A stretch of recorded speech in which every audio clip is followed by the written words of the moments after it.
Good morning, good afternoon, good evening. How is everybody? Welcome to another episode of Roll Around, Find Out. In today's episode, we're going to have a little Hodge Podge of thoughts and ideas. Kind of what's going around, what I'm up to, things I'm interested in checking out. Got just a brief outline of things to go over. My school D&D club started up, and I had a pretty cool first experience with some kids. So I want to talk about that. A lady at my work showed me how to use the I don't know the actual name, but I call it the binding machine. You can bind tons of paper together and make your own book. And so that has let me physically print out a lot of things that I haven't previously, because I really do like having the physical media. But let's get into it. No need to give you a table of contents. So in this Hodge Podge, first thing I want to go over is I'm a middle school teacher. I teach business ed, which is varying degrees of programming for kids and varying degrees of personal finance. It's a middle school, and at my school, we teach 5th through 8th grade. So I think I'm going on my 4th year. Let's see. It would have, maybe third or fourth year, because I started, 4th year, definitely 4th year, because I started COVID, getting right into it. So is that 4 years? Wow, I am so bad. But through my club and running it for summer school, I've really got a pretty decent group of kids. I've got about 30 in my club. And summer school is maybe a little more than that, about probably 40 or 50 kids. But at summer school, we have 2 middle schools in my district, and so I get a bigger pool to draw from. But at my school, we're about 30 kids, and every year you get a new batch of 5th graders as the old 8th grade cycle out. And so for a first session with middle school kids that have little to no experience with D&D, the club is labeled as Dungeons and Dragons, and so that's done for brand recognition. If I were to say, hey, come and join the tabletop role-playing game club, I'm not sure I would get too many kids. So D&D club. So going around the table, talking with kids. One has played a little bit with his dad. The most knowledgeable kid, he said, I asked if they played D&D, and he said, yeah, it's a mix of 3rd edition and 5th edition. So he knew his stuff. 2 girls. 1 girl I had in summer school. 1 boy I had. He was in my core group last year, and the rest were all new. And I think the total we had was 8, which, as you can imagine, getting 8 middle school kids all on the same page, all on board with something that they don't really know a lot about, was rather difficult. So I said, okay, there's no way we can sit down first session and say, all right, well, do you want to be a human, a half-elf, a dragonborn? You don't know what a dragonborn is? Oh, that's weird. Okay. Do you want to be a warlock or a sorcerer? And, first session, my job, get them hooked. Get them to see that role-playing is super accessible, super fun. So I came up with a system. I say I came up with it, but it's nothing original. Kind of been fascinated with D6 dice pools, both adding up your results as well as, I guess, what would be called static results. And so I came up with a role-playing system called the Made Up Role-Playing Game. And I'll pull it up here on my Google Drive if I can find it. It could not be more simple. Made Up Role-Playing Game. I made this up on my lunch. And again, I know I'm a big nerd. I've been researching game theory, checking out lots of different systems. So for me, this comes easy. But, if you're not new to it, I could see how you'd think this is impressive. But it's not. So, Made Up Role-Playing Game. That's the title. And underneath that, it says write down your real name and then your character name. One kid, he really got into the role-playing. Every time he spoke, he said, and again, this is coming from a 5th grader, he said, "I'm Abraham Lincoln, 284th President of Canada." And when he first said it, kids at the table were like, "What? Like, Abraham Lincoln? That's not medieval. Abraham Lincoln, like, that's not Canada. 284, like, that's just weird." But he was just consistently doing it. And by the 7th or 8th time, every time he would speak, everybody at the table, "Oh, Abraham." And they just really got into it. And that kid was feeding off of it. And so he totally understood the role play part of it. That was amazing. Okay, so on my completely made up role playing game, after their real name and character name, it's 2 boxes, and it says things I'm carrying with left hand, right hand. And I gave him a little speech like, okay, well, you can have a club, a sword, a knife, dagger. If you want to use a sharp object to bash people, or slash people, or a blunt object to bash people. And then in your other hand, you could have a shield. You could have a spell book, kind of like Gandalf. Or they could use one weapon with like a long sword, I guess. I think in D&D a long sword is versatile, I think, with 2 hands. So that must be great sword. They could have a great sword. They could wield in 2 hands. And the gist of that would just be, if they choose to have one weapon, 2 hands, they would deal a little more damage compared to a smaller sword with a shield. So just left hand, right hand, and then things in my backpack.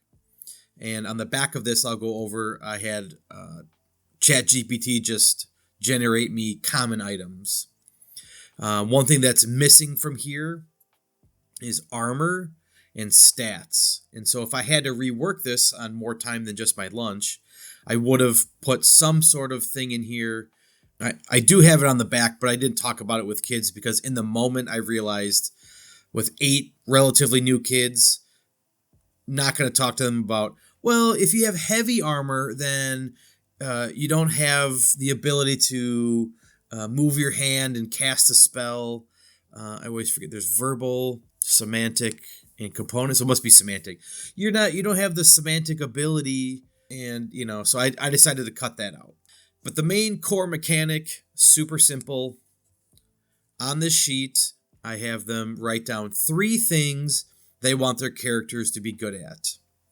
And I said, running, jumping, listening. You're really strong. You're really smart. Gave them a list of about 10, 15 things. And I said, anytime you're doing anything that involves those abilities, you'll roll 3d6. I said, give me one thing your character is bad at. And then I gave them a list of, they smell, they stutter, they're weak, they're slow, basically, if that list of things you're good at, you can use it to say that you're not good at it. Again, and then with some role playing, like I smell and things like that. You tell a fifth grader, haha, your character smells like cow poop. You got them laughing for a good minute. And then, so if they're good at something, they roll 3d6. If they're bad at something, they roll 1d6. And then if anything falls in between, it's 2d6. And right underneath that, I've got what happens if they roll, well, so I guess it would be all ones, they critically fail. If they have at least one dice, roll a 2, if their highest dice rolls a 2, they do not succeed. If their highest dice rolls a 3, they do not succeed. If their highest dice rolls a 4, they partially succeed. If their highest roll is a 5, they fully succeed. And then if they roll a 6, they critically succeed, and they can roll again into an exploding dice, which kids really liked that. I got that from Easy D6 by DM Scotty, the exploding dice. And I cut it just to one exploding dice and only your highest roll. So some kids were initially bummed, hey, I rolled 2d6. Can I re-roll both of them? I said, no, for this system, just one time. Try to keep the math simple. And then another issue I ran into was they wanted to add up the results. Okay, I got a 6, a 3, and a 2. So it'd be 10. I rolled 10. And so then I had to keep reminding them, no, just give me your highest roll. And again, I didn't go into game theory of, well, if you have more dice, then you have a higher chance of, being successful. I think they eventually figured that out. So again, it was just tell me your highest dice. And then if a dice exploded, that kind of acted as another roll result here, where if it was a 1, 2, or 3, it didn't really do anything.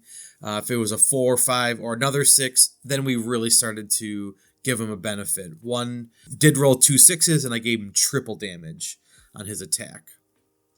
So then definitely something I need to tweak here. At the bottom here, again, trying to keep it as simple as possible.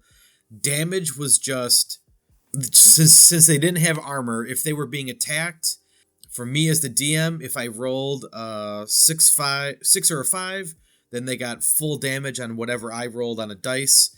And shame on me, I only gave them 6 hit points. And I didn't think of it on my lunch in the moment that, if I hit them, if I roll a 5 or a 6 even, and then I roll damage, and I roll a 6, I could one-shot them. So that was oops. So in the moment, I had to fudge my dice and tell them, okay, well, I rolled a 5, so we'll half of that 2.5 player. It's always in the player's favor, so you take 2 points of damage. So it worked out, but on here, I would definitely double their hit points. All right, and then I gave free range for their magic. I gave them a list of spells, a list of options, and like their hits, which should have been higher, I gave them just 6 times they could cast a spell during the day. So I felt like that was pretty balanced. Anybody can use magic, but everybody's limited. It wasn't just, I'm going to cast fireball, fireball, fireball, fireball.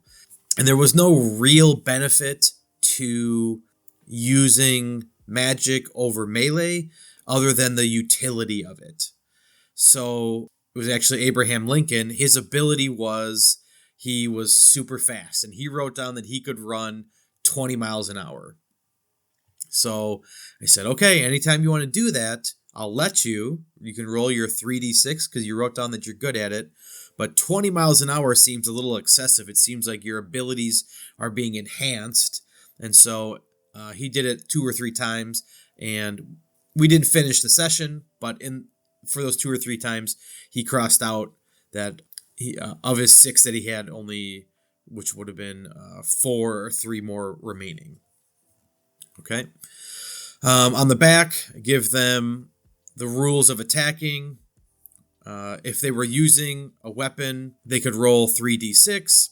Tell me the highest one. 5 they hit, 6 they critically hit. 4 is partial hit, half damage. 2 or 3 they miss, 1 they critically miss. So in theory, they have a 50% chance. Well, you know what? That's a lie. I was going to look up the statistics of it. It's not a 50% chance of a 1, 2, or 3. So it would be like a 50% chance for 1 dice, which must be then a 25% chance for another dice. And then if I'm not a total idiot, which I am, I think that means they have a 12.5%-ish, 12.25% chance-ish of missing, which for, 5th grade, first time trying to get them pumped, I don't want them to be missing that often. I'll fudge the numbers. I'll give my monsters more hit points, but as long as they're doing something, they're all about that. Okay, so for spells here, I have 6 spells that they can cast. Healing, which is very generic. Heal wounds, cure disease, bring the dead back to life, which I think will be huge in the final battle, which I'll explain what the story was. Then they have damage dealing, which is their choice. Fire, ice, lightning. They can buff their allies, their speed, their strength. They can debuff an enemy's stats. This one I would probably reword. I got this from ChatGPT. I'll read it exactly like I have.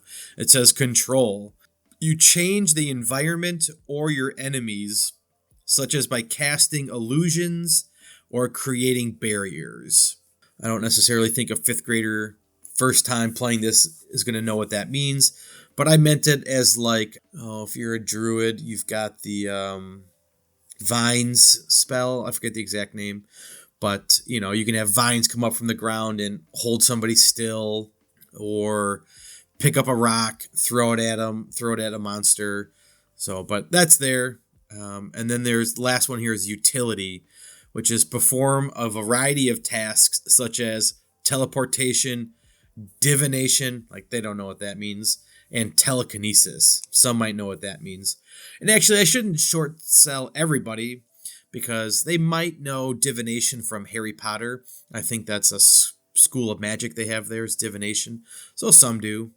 Weapon list here, I give them swords, axes, maces. And then I did tell them for bows, if they wanted to use a bow or a crossbow, that used their left and right hands. But the counter is that they could do damage from far away. And they got that. And then, let's see, some items that they could start with. They have potions that can heal. They have scrolls for spells. I did write armor on here, but I didn't go over that with them. And then it says jewelry can grant a variety of magical effects, such as resistance to damage or increased stats. And I'm not going to remember the name, but another kid, Simon the Sneaky, he saw jewelry on there and he came up with a necklace of invisibility. Yep. And so another student, Eli's his real name, I can't remember his character name, but he was casting ice spells. And so part of the story, they go to this cave that is just intense with heat. And they got really close to the final room where there's basically a Balrog there. And he just blindly shot his icy blast into the room where the Balrog is. And he got 2 6s. So I said, okay, you don't know what's in this room, but as you send that icy blast, it cuts through the heat unaffected by it. You hear this loud roar. The hall you're in is shaking. The ceiling's crumbling. And so he loved that. And so that has nothing to do with the invisibility, but he had used the invisibility to go past the previous room, which more or less had, from Zelda, fire keys or fire bats in the ceiling. And so that was super good teamwork. That was awesome. Okay, so super rambling, But if I had to just boil this down here, made up role-playing game, kids got to pick their weapons, and then 5 items to put in their backpack. The main mechanic was if they are good at something, they have three things they can be good at, roll 3d6. Give me something they're bad at, they only roll 1d6. And if it's not on the sheet, they roll 2d6. I only care about the highest number. A 6 is a critical success. They can roll again. And if they get another 4, 5, or 6, then an added benefit for that could be damage or role-playing purposes. They succeed in negotiations or something like that. 5, they succeed exactly how they wanted. 4, they partially succeed, which is maybe they get damaged, but there's a counterattack. 3, they do not succeed. 2, they do not succeed. And 1, they critically fail. They have 6 hit points. That should definitely be doubled. And then magic, everybody can cast up to 6 spells per day. And we got a table of 8, mostly newbies, up and running in 25 minutes. Which, for me, I thought that was amazing. Now, I haven't run a table of 8 in quite a while. And for kids that with varying degrees, okay, I'm about to start the story, and it's hard to get them settled down. And once I start the story, everyone wants to do something. As me as the DM, the best thing I can say is, well, what do you want to do now? And so all these hands are up. Okay, who do I call on? And so we had to go in table order. And I had to explain to them that even though, you may go first, that everything that is about to be explained all happens at the same time. And there is an advantage where people that go last can react to what the first people said, but we would go clockwise and then counterclockwise. So it wasn't like so for clockwise, the person all the way to my right is always going last. I think I might change it up next time we meet, where there's some button or something that denotes, okay, kid to my left, you go first, and then we go clockwise. And then the button moves to the next one, we go clockwise that way around. Something like that to mix it up. It's tough. I think that's one major downside of D&D is when it's not your turn, what are you doing? You hear all these pieces of advice, don't allow phones at your table. It's hard. You want all your players engaged all the time, and you need them to be aware of what's happening. But, if it's not your turn, especially for middle schoolers, I totally understand that they zone out, squirrel, something shiny gets their attention. And so it's tough. So having that order, I think, was actually really nice. They were preparing for what would happen. Okay, so the brief story, feel free to steal this. This is like not original at all. They started in a town right away. What's the name of the town? The town is called Ravens Bluff. Why Ravens Bluff? That's my name for my starting town everywhere. Okay. I said, everybody's from here. You grew up here. You know that you're on an island, which I use that because it gives them a smaller scope. And for one kid that just says, I run away, or I find a way to fly away. Okay, you can, but you know that you're on an island and you're really far away from any place else. For a one shot, a little railroady, I don't care. Keeps them more focused, keeps them more dialed in. Okay? And then I say, this man that you all casually know, Bruce, comes running into town screaming, help, you gotta help me. My brother Bryce, he's trapped in the mine.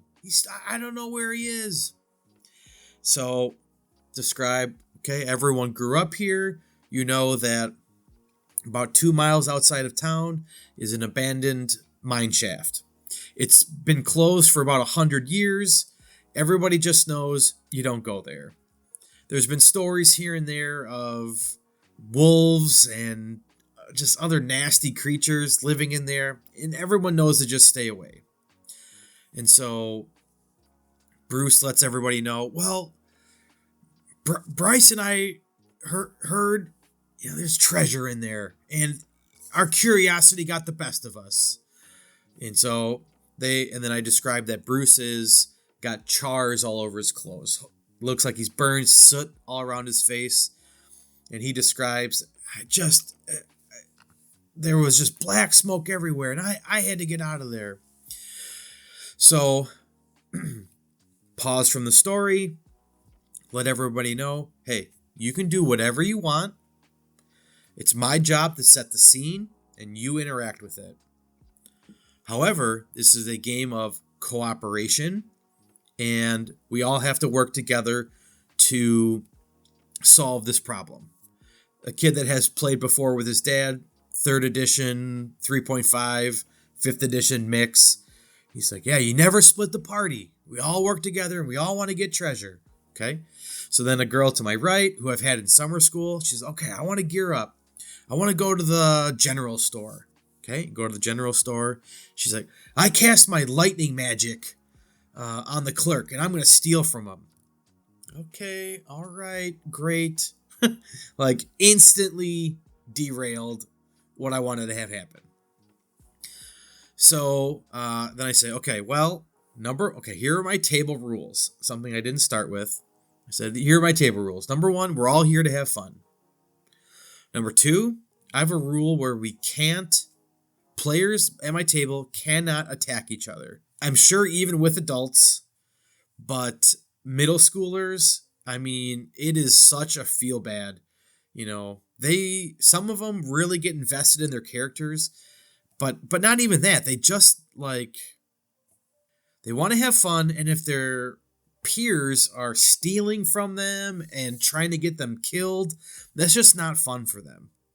So the girl chirps up, well, the store clerk, isn't a player. I want to attack him.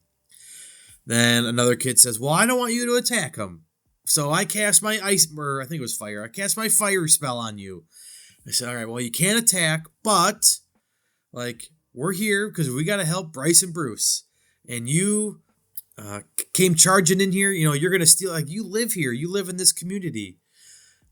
She said, I don't care. So I said, okay, well, if you don't care, then I'll break my rule and the fire spell hits you. And she got a small scuffle ensued, and she actually ended up getting knocked out. So she's frustrated, and I say, see, here, this is why we're trying to work together. So another kid had a potion spell, so he healed everybody up. And then from then on, they understood. They got it. We worked together. So I said, all right, is everybody geared up? So then everybody went around the table, introduced their characters, introduced what they're good at, what they're not good at, and then what they're bringing to help Bryce and Bruce. Okay.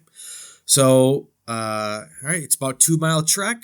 You don't need to pack necessarily water or anything to survive, no food, but, time's of the essence. So let's go. So they go out, and then I let them converse, let them talk, who's in front, who's in the back, who's watching for what. Anybody have a good story to tell? Anybody know Bryce or Bruce? And trying to get them to role play a little bit. Not a lot happened, but that's fine. So then I had the people in the front make an investigation check. Said, anybody really good at anything? And Abraham Lincoln said, well, I'm really good at listening. All right. Hey, roll 3d6. And I think he rolled a 5. And no, he would have been in the back because the front, they failed their checks. They didn't notice anything. But in the back, they heard some rustling in the grass. Okay. So another one went to go investigate. And I said, okay, roll your dice. There's 2d6, I think. And they rolled a 5. And they said, yeah. I said, yeah, you know what? There's something in that grass over there. It's shifting. And the closer you get, you can start to smell burning flesh. It's really gross. Kid takes his arrow, shoots over there, hits. So you hear a loud yelp, and as this flaming, it was a hellhound from D&D. I took that out of the monster manual. But this flaming wolf jumps out and attacks. So then they had a little battle, and then they went to go investigate. And this wolf had a bunch of cryptic symbols on it, burning, glowing in red and orange. And then eventually, as it died, the glowing symbols turned to black. And so a girl was, to me, it was just amazing that she thought of this in the moment. But she said, "Oh, I know ancient languages." Hey, great, roll your 3d6. And so she figured out, she was able to read it, and she deciphered that one of them said, beware of Frank. And Frank is the fire demon, the fire fiend. Frank the fire fiend is who's the main bad guy at the end of the mine that they're in. So they work together to beat that beast. There's more to it than I'm giving, but then they get to the mine. Let me pull this up. The actual D&D creature for a Balrog was actually Balrog. Was it equivalent? What did I search? Baylor? Maybe that's what it was. Demon Baylor. Let me pull that up, a picture of it. Demon. Apparently that is a WWE wrestler. Yeah, Baylor is what it was. Yeah. Baylor. Okay, so they get to the mine, and first room is burning treasure chests. So I wanted them to think that Bruce was right, that they had found treasure, but that it was all gone. Well, the treasure's in the final room, but they don't know that. So then they investigated. There's the room full of the fire bats. Then there's a room that super intense heat.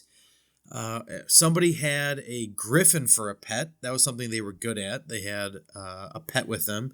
And their griffin was able to fly into the room and notice that there was an altar with a book on it. But they couldn't go in. It was just too hot for them to go in. So they have to figure out a way to get into this super hot room. But the goal is that book gives everybody an ice spell that they can cast on the Baylor or the Balrog. So I want, of the 8 that are there, I want 2 or 3 to obviously not die, but it would be neat for them to get knocked unconscious, and then I'll let them heal up to come back in the fight for, redemption. But I want that intensity of like, oh man, like this is my first battle and it is intense. And the kid that has played a little bit, I let him know, and shame on me, I was just too excited. And it's actually been quite a while since I've DM'd. And so he said, you said that we were from this island, so we know this. Why was this closed?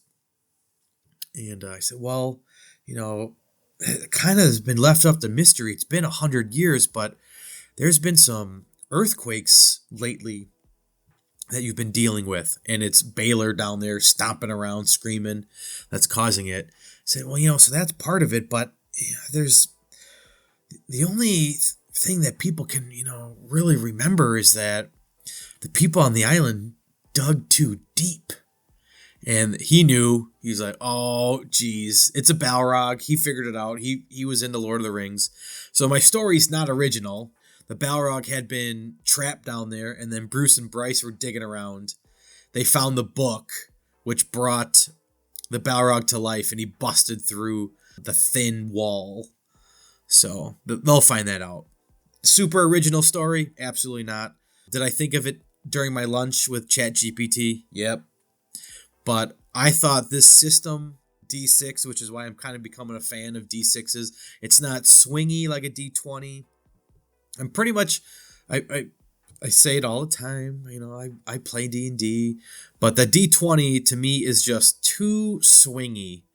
And, if you have to add 4, 5, 6, 7 to your modifiers, I don't think that's the way to do it. It was super cheap, just briefly went over the newest Marvel think it's called the Marvel Universe role-playing game. And the biggest cons I've heard on that is like you are rolling D6s, I think. I think they represent hundreds. I'm probably way wrong on this, but let's say like you max roll like 600 and your modifiers are like more than 600.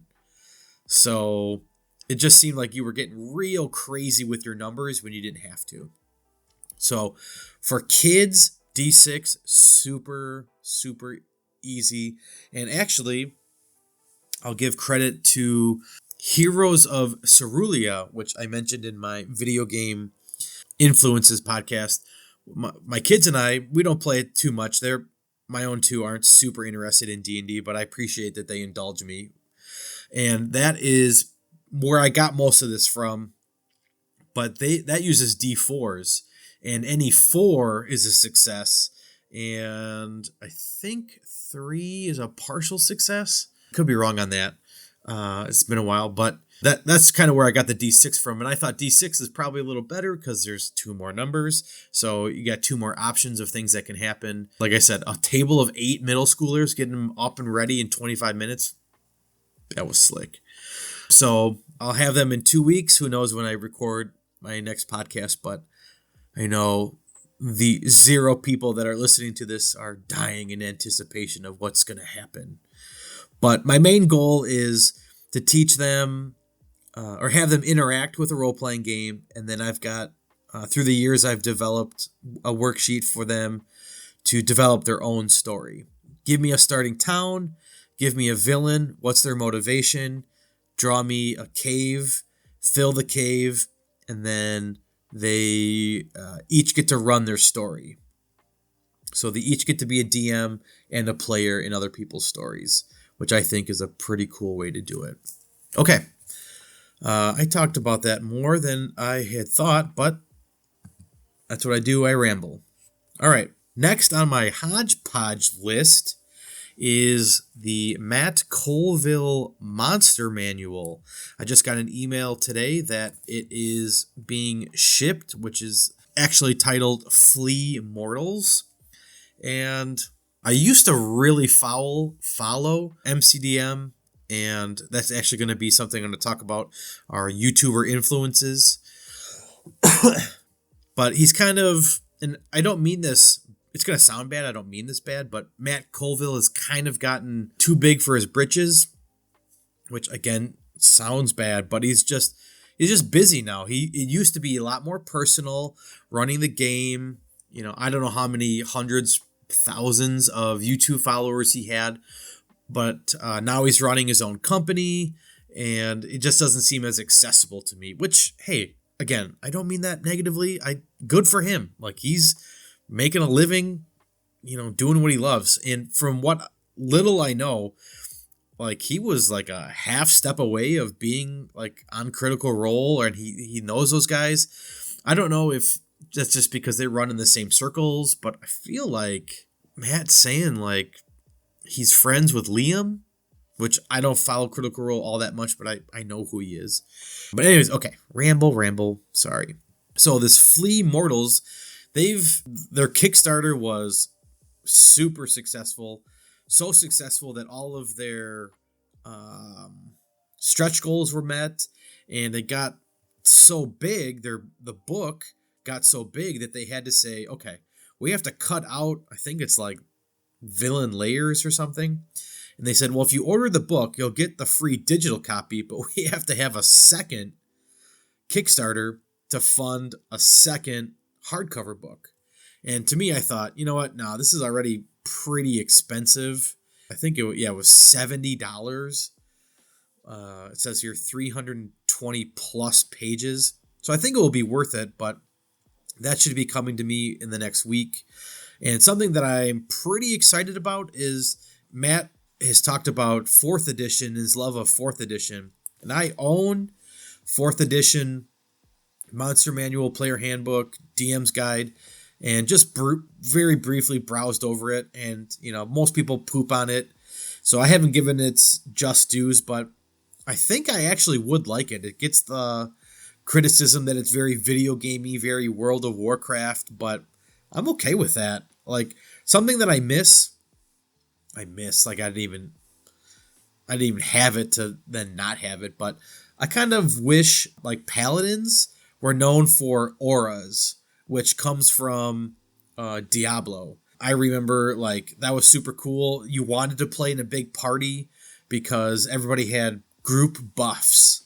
And I think that's a part of D&D 4th edition, which there were buffs, and that there's very little of that as far as I know in 5th edition. You cast a spell on somebody or a group of people, but I kind of like the just always on buffs. If you're close, you provide a creature a buff or an ally a buff. To me, that seems pretty cool. So I think this monster manual is going to be a good mix of 5th edition and 4th edition. So I'll be excited to bring that to the next table that I run D&D with, which will probably be my students in my club.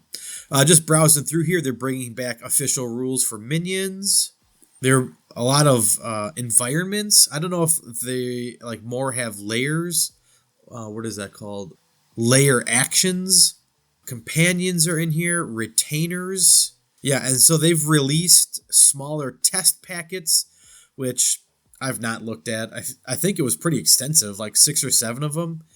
And I never checked it out. I was just waiting to get the books. That's fine by me, but that's coming, so pretty excited. All right, next Hodge Podge item. Super random, but I'm pretty bummed. I live outside of Milwaukee, and on my Facebook marketplace, somebody had the 1st edition advanced Dungeon Master's Guide, Player's Handbook, and DM's Guide. Yeah, Player Handbook, DM's Guide, and Monster Manual. Okay, yeah. All 3 of them, and looked to be in pretty good shape for $150, which to me I thought was a great price. And I got busy with work and I didn't respond earlier, but I wanted to just ask about, the condition, if the bindings on the outside look good, but I wanted to know if the pages were still glued in. And then I responded, which now would have been about 2 hours ago. It had sold. I've got 2nd edition, 3rd edition, or 3.5, 4th edition, and 5th edition core rule books, but I don't.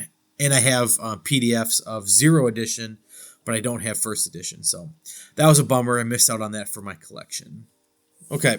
Next, Hodge Podge. I think I mentioned this earlier. Lady at work showed me how to use the binder system or binding system. And give me a second here. I'll grab the pile that I've got. So I just recently, I have not looked into it super extensively, but there's a game called Fist, which, oh yeah, I got right here, another one. I'll grab it. Okay, here we go. All right, and Fist here is about 150 pages, and I have been almost exclusively printing things in the A4 or A5 booklet format. Got like a booklet stapler, which I really like. But Fist Ultra Edition, I think, again, I got to look into it. I think they're in a Kickstarter to like redo this, but during the Kickstarter, they're giving the rules away for free, which as soon as I saw that it was free, I said, yep, downloading this, because I'm in a kick right now, which I'll get into another thing. I really want to run a modern day Black Ops one-shot. I'll get more into that later because I bought another book for it. But looking at this Fist Ultra Edition binded up seems super cool. The rule system seems pretty easy. The one negative I have, and I'm still browsing it, is it's kind of like modern day, but also like mutants. Everybody has like a mutant power. Let's see if I can... Here's the tagline of it. Now, the second half of the 20th century, the powers that be are locked in a tense nuclear standoff, and the fate of the world hangs in the balance. Away from the watchful eye of national intelligence, a cadre of exceptional misfits is assembled. These soldiers of fortune are uniquely equipped for covert and unusual operations. In these uncertain times, the line between science and superstition has been broken, and the new arms race is only beginning. You or your associates may be faced with weapons, tactics, and actors unlike any you have ever seen. For a price, those exceptional misfits can help. When you're all out of options, it's time to call FIST. Freelance Infantry Strike Team. And it's got a exploded view of a AR-15. Freaking bad ace. So, yeah, I want to run some modern day Black Ops, and maybe I can completely take out the mutant aspect of it, though it does seem to be a pretty core part of character creation. Still investigating that. So, I've had stuff around my house for probably years now, which were too big for the A4, A5 booklet printings. And so if anybody's ever used or familiar with the website The Trove, say what you want about legalities. It was an awesome resource for classic D&D modules. And I learned a lot about, when I was just getting into D&D, about adventure design and just the history, like not All Quiet on the Western Front, but All Quiet on the Border, or let's see, 5E Borderlands. There's Into the Borderlands, and then there's, I think, a different name for it, which shame on me for not knowing. But all these classic adventures, I was Googling like top 5, top 10 D&D adventures, Ravenloft.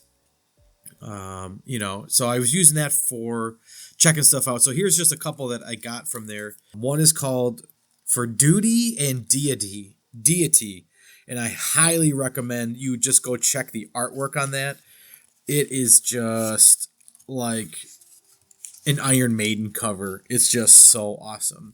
So I got that all binded up, which I'll read.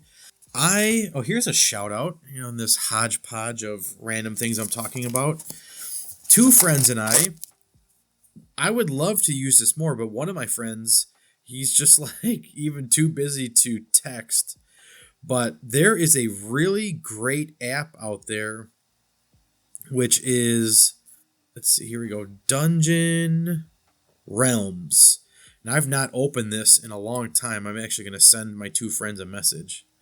But it is like D&D on an app. And I don't mind Theater of the Mind.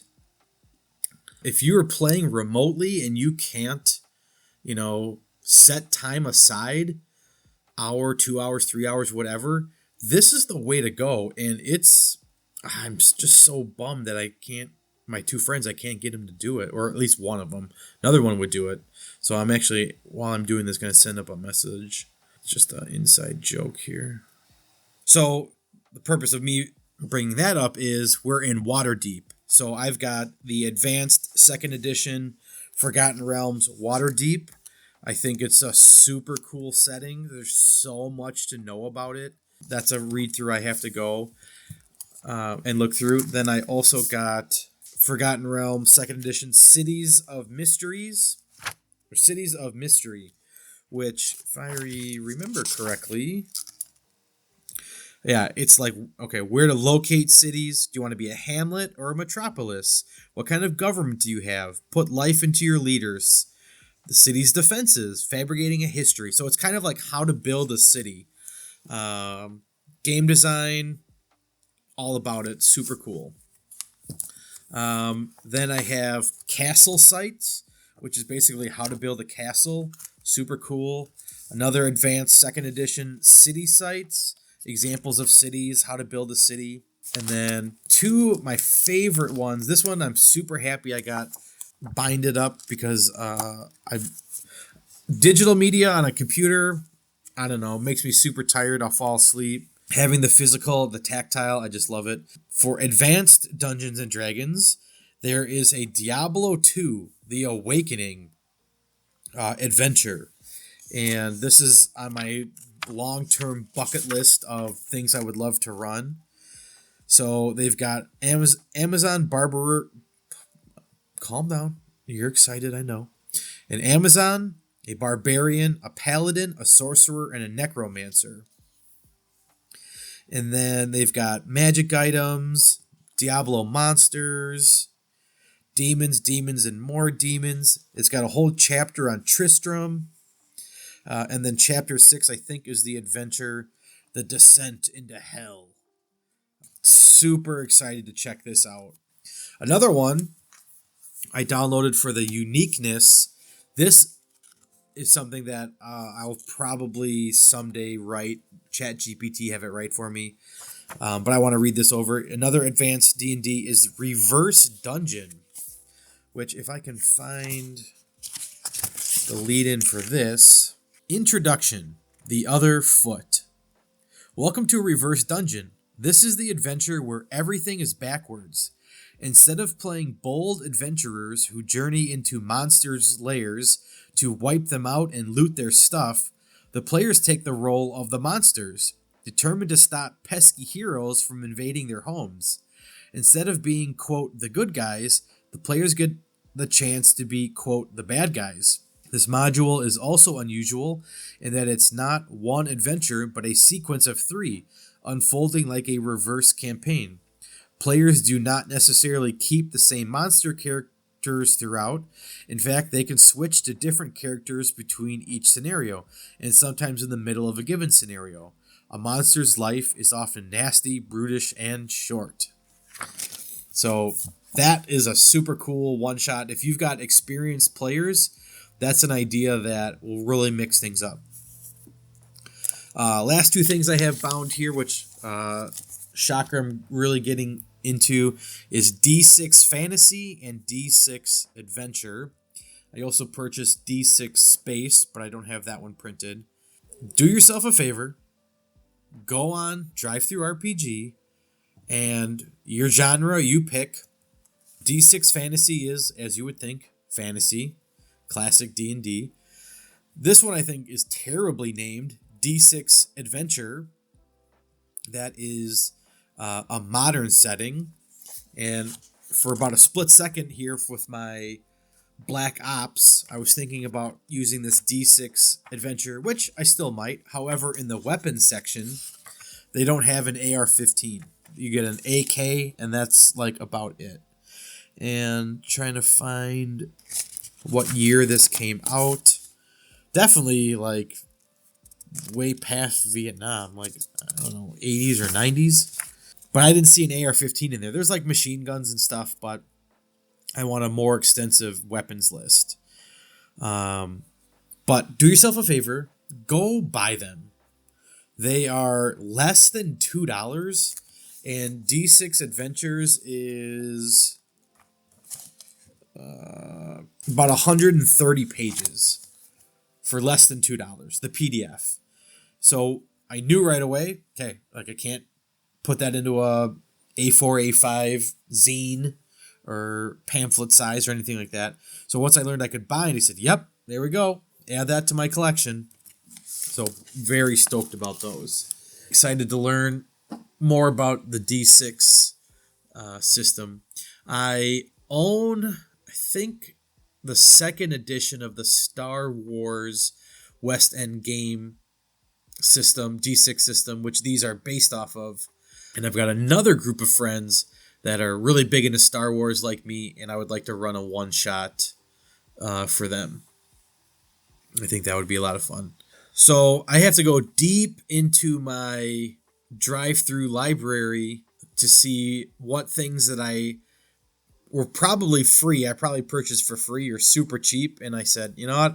I'm glad I have it, but I'm not going to print it out because I don't have a good system for turning this into a physical copy. For some, I did print out and I have page sheets put into binders, but that got to be a little much.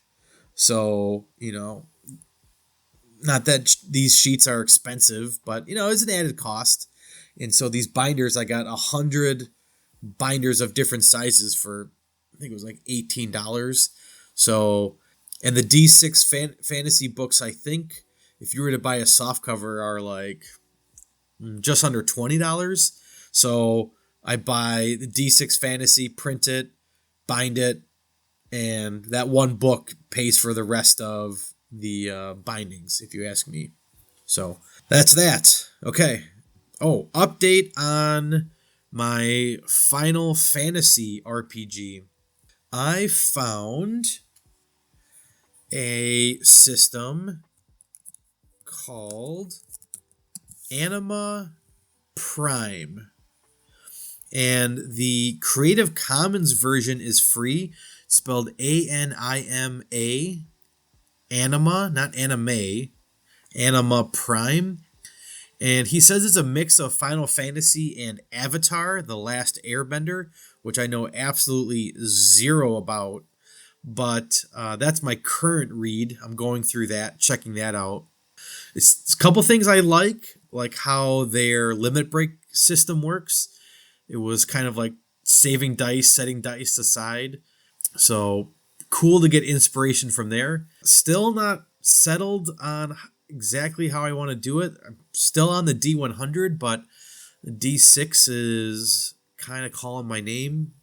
I think for ease, the D6 is what I want, but we'll see. It's a fun journey making my own system based on inspiration of other things. So, okay, let's see. YouTubers to check out. All right, I'm going to stutter and stammer through this while I just randomly recommend channels to you. I am obsessed with YouTube. The second I wake up, I've got some YouTube video playing on in the background, and then at work, something in the background. My current favorite non-D&D YouTube channel is Vice Grip Garage. It's about this guy that works with cars, and he's most known for finding some car that doesn't run from the 50s, 60s, 70s, and he'll go to where he bought it from, like a storage shed or a guy's house, whatever, a cornfield, farm field, and he does what he can to get it up and running. And it must be a joke because everything's the same, but he seems to be very honest, and he'll say, like, I've got 3 days to get this car running before I have to make a 600-mile trip back home with it. And I mean, I think some of it is a joke, an ongoing joke, but he's super funny. He's got a voice that just I've watched enough. I am used to it, and it's just perfect background sound. Okay, but going through my current subscription list, super popular guy. If you are looking for up-to-date news on D&D, can't go wrong with Nerd Immersion. IMMERSION. Nerd Immersion. I don't follow him too close, but anytime a new thing comes out, he's usually on top of it. All right. Another one that I love his stuff is Dave Thomavor. I want to be this guy. He's like years ahead of me in creating a RPG social media presence, but he's got reviews on new stuff, old stuff, D&D, non-D&D. I would actually like to see some DM stuff from him, like how does he run his table. But just going down a list here of some of his newer videos, he's got a review on something that must be in Kickstarter right now because a lot of people I follow are talking about it, but Brancalonia, which is, they call it spaghetti western fantasy. He did a review on Deadlands. He did one on Wilder Feast, which the title's going to get cut off here, but let me open it up. Wild Feast takes culinary fantasy adventuring to a whole new level. Super cool. If that's your jam. Does New Edo. Talks about Thorgal, Scum and Villainy. He did an interview with Ben Milton. Easy D6, which I talked about. Rune Quest. So diverse. You gotta check them out. Super high quality. If I had to pick one to start with, it would be the Transformers review, the Transformers role playing system. I think that's pretty sweet. All right, another one very popular. I think Emmy award recipient is Seth Skorkowski. Skorkowski. Skorkowsky. And he's known for old school D&D, Traveler, and Call of Cthulhu. Great DM advice. He's got a couple here. One that I watched multiple times. I'll be shocked if I can find it. But it was pretty long. Great DM advice. Oh yeah, super great series. Okay, here's one I recommend. He's got 2 parts. Dungeon design. Traps, rewards, objectives. Another one, history, population, and architecture. Something I didn't think of while running, any dungeon is the deeper you get, where's the air come from? Do the creatures down here need fresh water? Where's that come from? Super great series. Ooh, what's this one? Why stormtroopers are badasses. The gang presents. Interesting.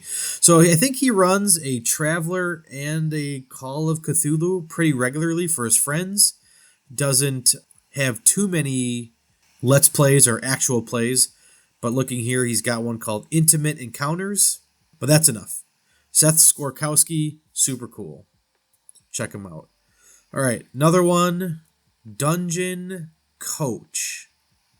He's coming out with his own almost complete hack of D&D 5th edition. And when it kickstarts, I will be one of the first ones to buy it. Super cool. You think of something with D&D that you don't like, he's probably reworking it. Short rests, long rests, spell slots. The latest one here, he's got Failing Forward. Click on his latest videos. Stop tracking gold. Fixing monk class. How to use music in D&D. Oh yeah, he's changing armor class. I think armor is going to be damage reducing in his system. You know what? I think I misrepresented that. I think it started as a D&D 5th edition hack, and then after the whole open gaming license, I think he decided to make it his own thing. And I've not been following him super close, but I think he said he was going to have some really big news coming up, which if I had to guess, he's going to get that thing published by Paizo or something. I think some big publishing company is going to help him out with that, which is super cool, and he's a former teacher. Another one I just saw today. If you love OSR, you gotta check this guy out. I just found him, and I'm gonna say it, but I have to find it and get the spelling right. Daiku Games. This guy I've commented before, he's doing the Lord's work. Okay, here we go. Daiku Games. DIEKU Games. Check out this channel. He's got interviews of independent authors. Just reading some of these. Okay, so he's got Ben Milton from Questing Beast, which that's another channel. Gotta go check it out. He's got one on Don't Tell Mom and Dad, Slug Blaster, Black Sword Hack. Seth Skorkowski's on there. I think Seth Skorkowski's done tons of interviews. He seems like a super relaxed guy. Pocket Quests, Ultraviolet Grasslands, Death in Space, Neurosity, Designing Mothership Sandbox Settings with Joel Hines, super cool. The Art of OSR Design with Singing Flame. All of these are minimum 45 minutes, and all are just amazing. I'm trying to see when he started. He's been around for not too long. 2 years ago he started. That's super cool. Gotta check that one out. All right, and my last one, I'm new to this guy, but I don't drink, but I will just say this anyways. Me and this guy would have a beer together for sure. RPG overviews with Brandon Goringer. Super new to this guy. However, also doing the Lord's work. His videos usually shorter, 10 minutes or less, looking like, on average 7 or 8. And he's got a category called RPG freebies. And he goes over free items from Drive-Thru RPG. Now, I've not looked over this. I would be shocked if my Underknave is in here. But gives you a quick little brief rundown, and it's a super regular upload, like once a week, maybe even more than that. And so, maybe you check Drive-Thru RPG regularly, maybe you don't. I'm usually at least 2 or 3 times a week. But, things slip through the cracks, and, take 5 minutes out of your day, check it out. Which I think this one shows I watched it. I don't know if I watched it first or after, but I did an episode on NoteQuest, and he reviewed NoteQuest 4.5 minutes. And I think I must have watched that first, and that's where I checked it out from. So there's tons and tons out there, but those are just my quick hits of YouTubers you should check out. Underappreciated ones, I think. All right. My last thing on the Hodge Podge to go over is another DWD Studios, which also did Bare Bones Fantasy. DWD Studios purchase, hardcover, is Covert Ops. I currently have the itch to make modern day Black Ops, Covert Ops, one shot. And being familiar with DWD Studios, it was $20 for a book plus like $3 for media mail shipping. $22. I thought, yep, worth it to me. I'm almost positive it's the same system as Bare Bones Fantasy, D100 Lite. But what got me, here are the selling points. 20 origins, each with several options to help define what your character did before becoming an operative. 10 skills, which skills in this system are like classes, representing archetypical modern character abilities. Academic. If you listen to my Bare Bones Fantasy, you know I love that scholar. So when I saw academic, it's got to be a play on that scholar. Sign me up. Detective, leader, martial artist, medic, pilot, scout, soldier, technician, and this one I thought was interesting, thief. And so, on the cover, it's got Rambo, it's got the guy from Siphon Filter or Metal Gear Solid Snake. It's got like the ninja from G.I. Joe, but they're holding a gun. And it's got James Bond on it. Now, I just recently am on this kick for this modern espionage system. However, I would change the cover. More so, I would change the logo of Covert Ops. It looks like if you're a gun guy, I'm a gun guy. It looks like a 1911 or just your standard pistol with a silencer on the end. Now, they also have a completely different game called White Lies. And let me read and see if I can find the tagline for White Lies. Okay, here's White Lies. There's a war going on every day, a war of ideologies. Its soldiers don't march in lines or report to a large pentagonal building. It is a shadow war where information and bullets hold equal weight. Cutting-edge technology changes the nature of crime and espionage, and enemies don't always wear uniforms. This game is about clandestine special forces parachuting behind enemy lines to carry out missions that no government will ever claim ever happened.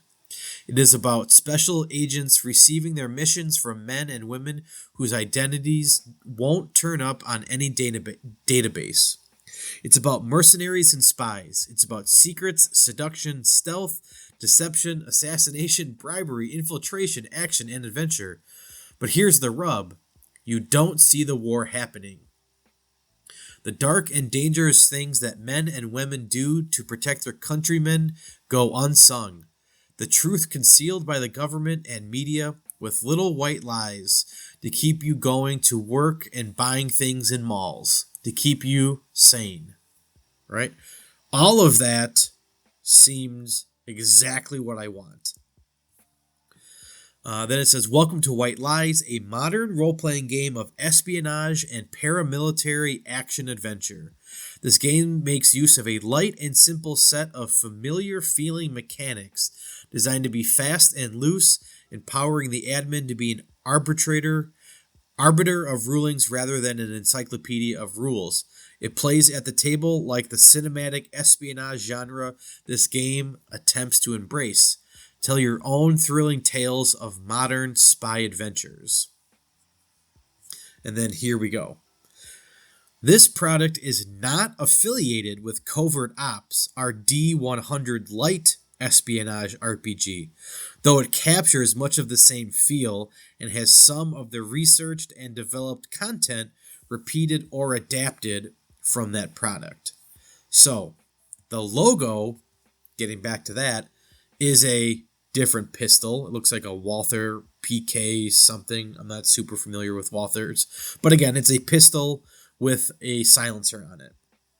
So for me, coming to this fresh and new, not knowing what these are, if I don't read that last sentence that says, hey, it's basically Covert Ops, but with a different dice mechanic, I would be confused. And I was confused. So super cool. White Lies right now, I'll just read it. It says this is the second edition of the White Lies role-playing game and is no longer based on the, I don't know what this is, S&W WB license. It is fully divorced from the OGL and SRD and is now its own system published under, I don't know, CCBY SA, meaning you can publish stuff for it yourself. Despite this, it has a familiar mechanical feel of old school gaming. Since we don't charge for the game, we took the opportunity to make the use of AI procedural art in the entire book, which gives it a neat and different look and feel. Finally, we took the opportunity to fold several of the previously published supplements into the core game book, which resulted in some additional page count. But don't be intimidated. At its core, it's the same game wrapped in slightly different mechanics and painted in a new, shinier form. Okay? Now, one of these days, I'm going to put my big boy pants on and contact this William or Bill Logan and have him be my first interview for this podcast. This game, while is a different dice system from Covert Ops, which I paid for, this game is free. 188 pages, free. From a publishing company. I mean, come on. This guy, I would drink a beer with this guy. Go check this out for free. White Lies, DWD Studios. Okay. So, however, even though they acknowledge that they're the same, I would get rid of the pistol with the two silencers. And I understand saying that out loud probably makes me sound like a total idiot. Like, who cares about the logo? But it bothers me. All right, but for Covert Ops, super excited about it. And here's an idea that I'm just initially brewing. All right. Most people listening to this are probably smarter than me, and that's not saying a lot. But did you know that North Korea and Russia share a border? So for my one shot, let me pull up ChatGPT here. I just typed some stuff in. Here's what I typed in to ChatGPT. Create me a double-sided, trifold, one-shot adventure for the following concept. 2 to 4 players are tasked with haloing into North Korea, which is high altitude, low opening, to avoid radar.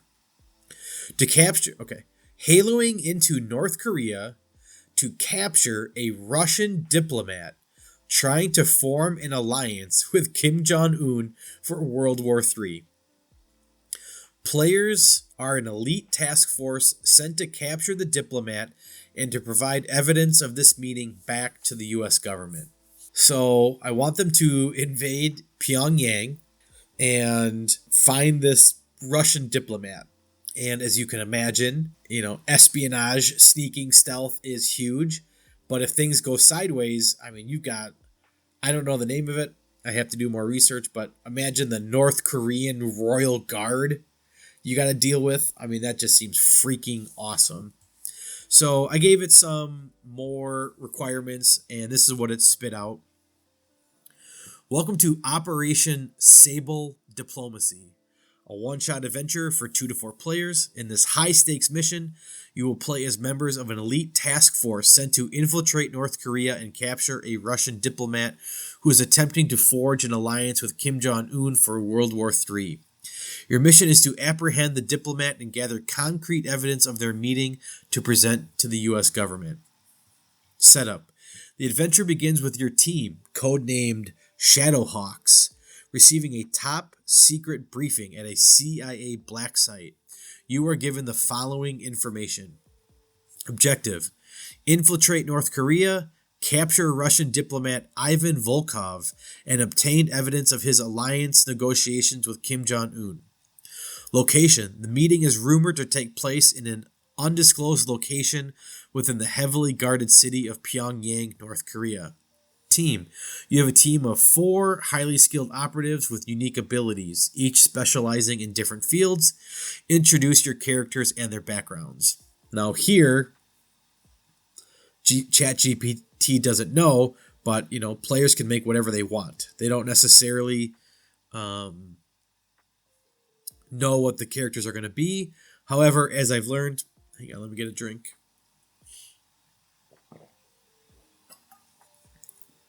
However, as I've learned, for a one-shot, at least give the option of pre-made characters.